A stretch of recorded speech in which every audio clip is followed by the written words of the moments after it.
बड़े घर की बेटी पार्ट 3। श्रीकंठ सिंह शनिवार को घर आया करते थे।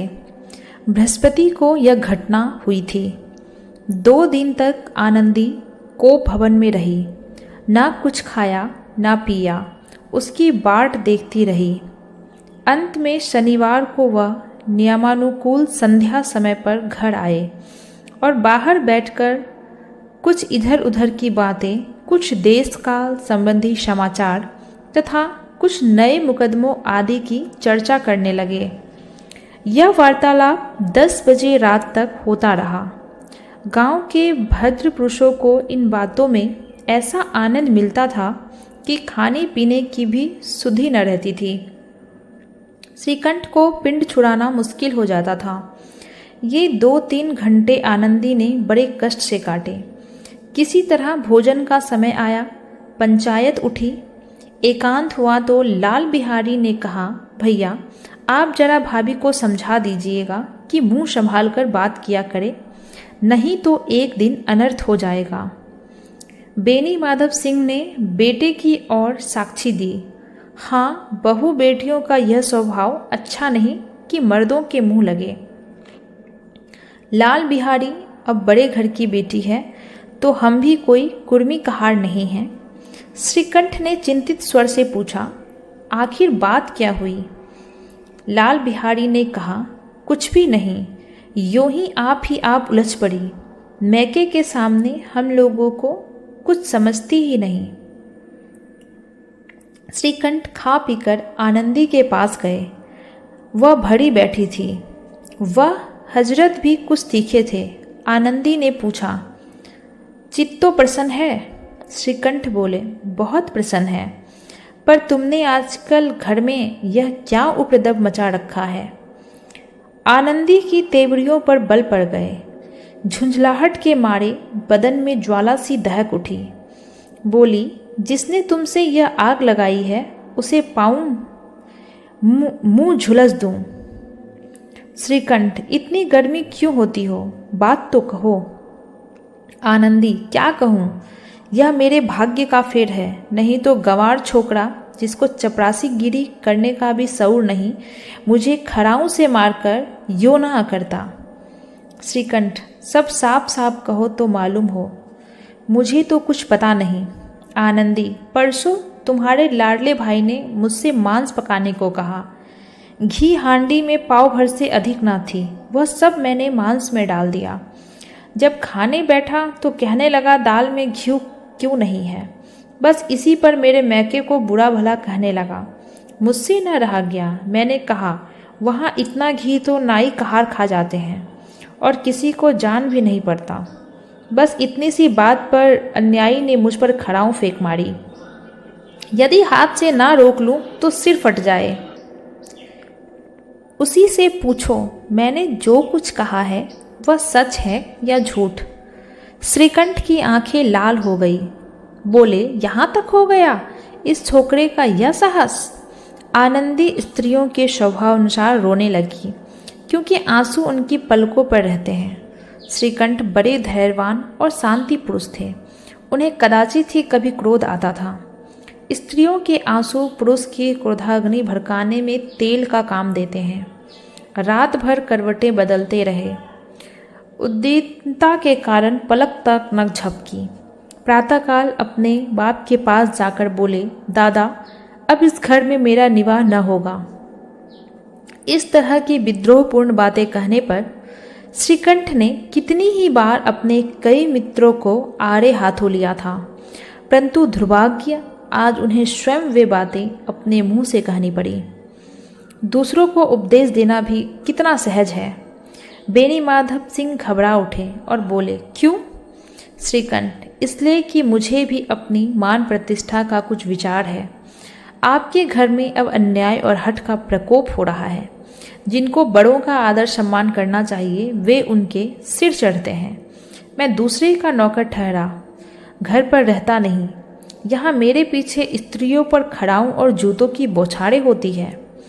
कड़ी बात तक चिंता नहीं, कोई एक की दो कह ले, जहाँ तक मैं सह सकता हूँ। किंतु यह कदापि नहीं हो सकता मेरे ऊपर लात घुसे पड़े और मैं दम न मारूं।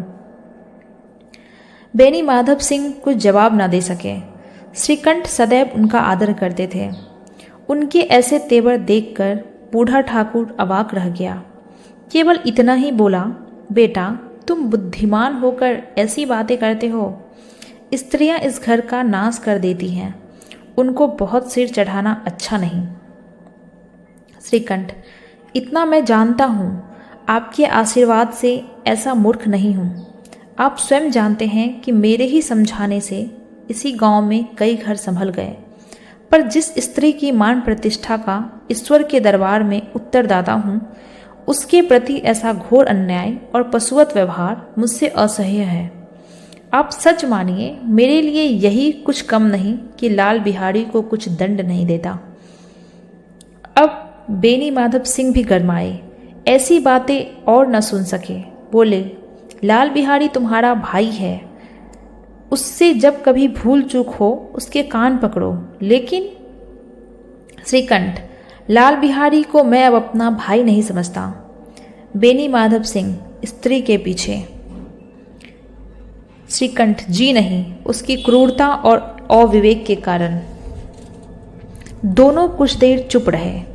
ठाकुर साहब लड़के का क्रोध शांत करना चाहते थे, लेकिन यह नहीं स्वीकार करना चाहते थे कि लाल बिहारी ने कोई अनुचित काम किया है।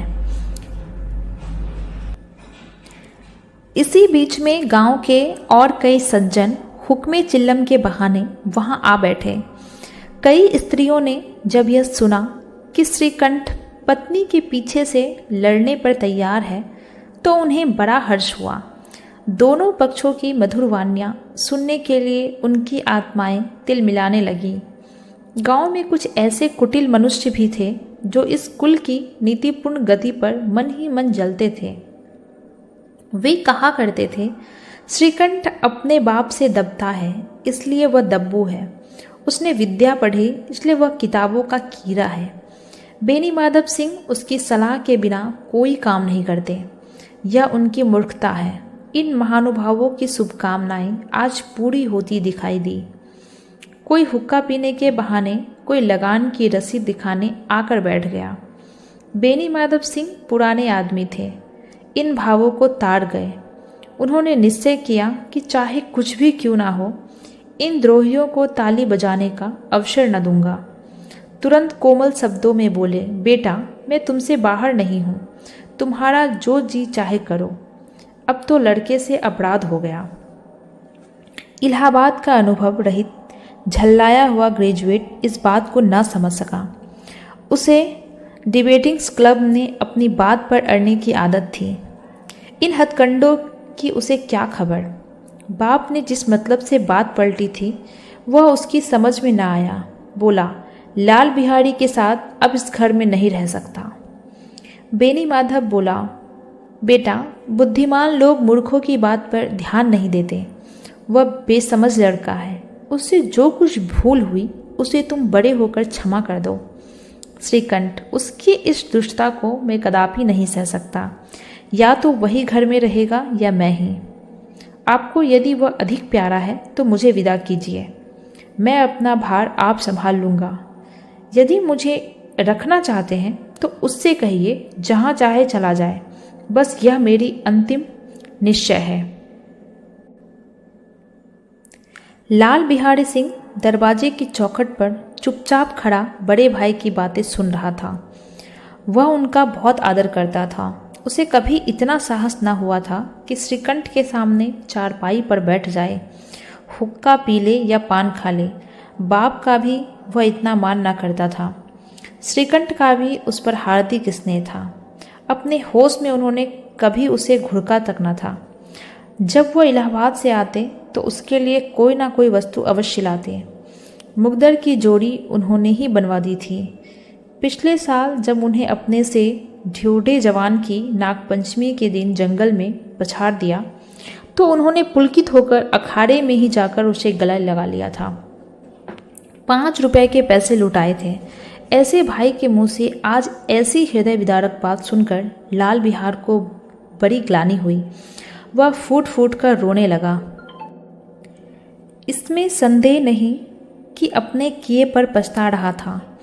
भाई के आने से एक दिन पहले से उसकी छाती धड़कती थी। देखूं भैया क्या कहते हैं, मैं उनके सम्मुख कैसे जाऊंगा, उनसे कैसे बोलूँगा, मेरी आंखें उनके सामने कैसे उठेंगी। उसने समझा था कि भैया मुझे बुलाकर समझा देंगे। इस आशा के विपरीत आज उसने उन्हें निर्दयता की मूर्ति बने हुए पाया। वह मूर्ख था, परंतु उसका मन कहता था कि भैया मेरे साथ अन्याय कर रहे हैं। यदि श्रीकंठ उसे अकेले में बुलाकर 2-4 बातें कह देते, इतना ही नहीं 2-4 तमाचा भी लगा देते, तो कदाचित उसे इतना दुख न होता। पर भाई का यह कहना कि अब मैं उसकी सूरत नहीं देखना चाहता, लाल बिहारी से सहा न गया। वह रोता हुआ घर आया, कोठरी में जाकर कपड़े पहने, आंखें पोंछी, जिसमें कोई यह न समझे कि रोता था। तब आनंदी के द्वार पर आकर बोला, भाभी, भैया ने निश्चय किया है कि वह मेरे साथ इस घर में ना रहेंगे।